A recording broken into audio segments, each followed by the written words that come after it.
Guys, and welcome back. In this video I am going to show you how to fix no sound on Android.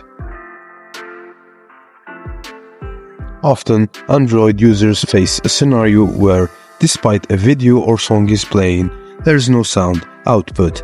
Before you think of resetting your device, a common but unnecessary and data risking step, try following method. 1. Access settings on your device. 2. Look for apps or app management.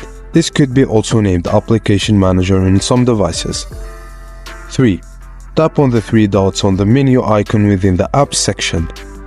Choose reset app preferences or reset options. Confirm by tapping reset apps or reset settings. 4. Go back to the main settings menu, select storage, choose internal storage and wait for the device to calculate cache data.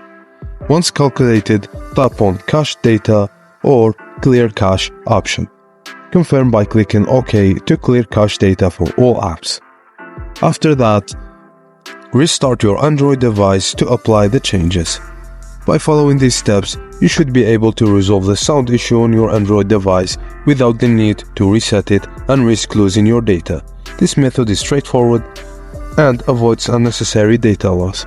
Thank you guys for watching. Please don't forget to like and subscribe, and I will see you on the next video.